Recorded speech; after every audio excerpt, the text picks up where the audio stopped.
ब्रेकनंतर स्वागत. आता एक सविस्तर बातमी बघूयात. ऑपरेशन सिंदूरद्वारे भारताने दहशतवाद्यांविरोधात सर्वात मोठी कारवाई केली आणि भारताच्या या कारवाईमध्ये अनेक कुख्यात दहशतवादी ठार झालेत.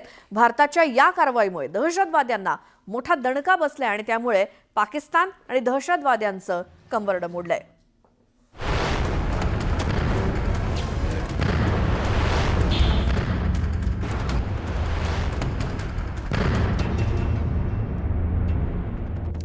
ऑपरेशन सिंदूरचा दहशतवाद्यांना दणका.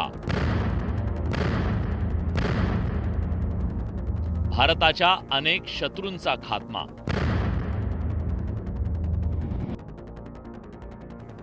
अनेक कुख्यात दहशतवादी ठार.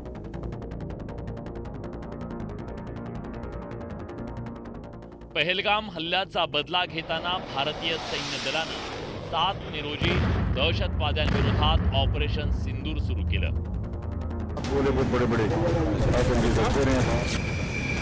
या ऑपरेशन सिंदूरमध्ये अवघ्या 25 मिनिटांच्या कारवाईत 9 दहशतवादी तळांना लक्ष्य करण्यात आलं. या कारवाईत 100हून अधिक दहशतवादी ठार झाले. दहशतवादाविरोधातल्या भारताच्या या कारवाईत भारताचा एक मोठा शत्रू रौफ अझर मारला गेला. मोस्ट वॉन्टेड दहशतवादी मसूद अझरचा तो भाऊ होता. जैश मोहम्मदचा दुसऱ्या क्रमांकाचा नेता असलेल्या रौफनं 2001 साली भारतीय संसदेवर हल्ला केला. त्यानंतर 2016 मध्ये पठाणकोट हल्ला आणि 2019 साली पुलवामा घडवून आणलं, ज्यात भारताचे 40 जवान शहीद झाले. 2002 साली अमेरिकन पत्रकार डॅनियल पर्ल याचं अपहरण करून हत्या केल्यामागे याचं नाव होतं. भारताच्या या शत्रूचा ऑपरेशन सिंदूरमध्ये खात्मा झालाय.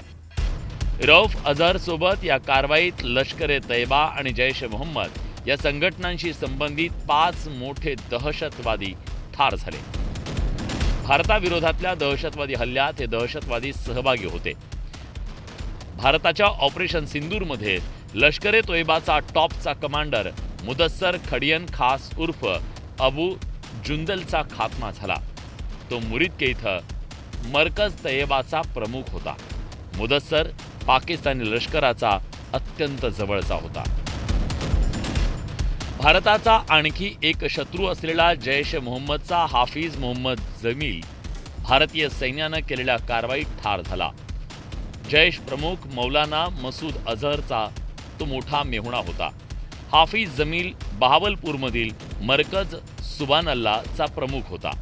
तरुणांचं ब्रेन वॉश करण्याचं काम तो करत होता आणि जैशसाठी निधी गोळा करण्यात तो सक्रिय होता. जैश मोहम्मदचा मोहम्मद युसुफ अझर उर्फ उस्तादजी हाही भारतानं केलेल्या कारवाईत यमसदनी गेला. तो मौलाना मसूद अझरचा मेहुणा होता. दहशतवाद्यांना हत्याराचं प्रशिक्षण देण्याचं काम तो करायचा. तो IC-814 विमान अपहरण प्रकरणात वॉन्टेड होता. जम्मू काश्मीरमध्ये त्यानं अनेक दहशतवादी हल्ले घडवून आणले. लष्कर-ए-तोयबाचा टॉप कमांडर खालिद उर्फ अबू आकाशाचा या कारवाईत खात्मा झाला. खालिद हा जम्मू काश्मीरमधील दहशतवादी कारवायांमध्ये सक्रिय होता. तो अफगाणिस्तानातून शस्त्रांची तस्करी करत होता. मोहम्मद हसन खान पाकव्याप्त काश्मीरमधील जैशच्या ऑपरेशन कमांडर मुफ्ती असगर खान काश्मीरीचा मुलगा मोहम्मद हसन खान या कारवाईत ठार झाला. जम्मू काश्मीरमधील दहशतवादी कारवायांमध्ये समन्वयक म्हणून तो काम करायचा. भारतीय सशस्त्र बलों ने त्वरित व सुनियोजित जवाबी हमले किए. Technical installations, command end control centres, radar sites और हथियार भंडार को चुनकर निशाना बनाया गया. रफीकी, मुरीद, चकलाला, रहमियार खान, सुकूर और चुनिया स्थित पाक सैन्य ठिकानों पर एयर लॉन्च्ड सटीक हथियारों व लड़ाकू जेट से प्रहार किए गए. या सगळ्या दहशतवाद्यांना पाकिस्तानात सैन्याच्या उपस्थितीत गार्ड ऑफ ऑनर देत अंत्यसंस्कार करण्यात आले. पाकिस्तानी लष्कराचे अधिकारी यावेळी उपस्थित होते. यावरून दहशतवाद्यांच्या मुद्द्यावरून हात झटकणाऱ्या पाकिस्तानचं पितळ उघडं पडलंय.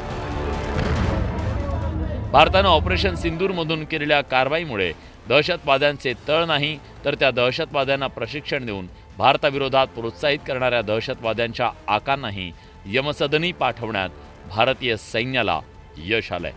Bureau report, news 18 Lokmat.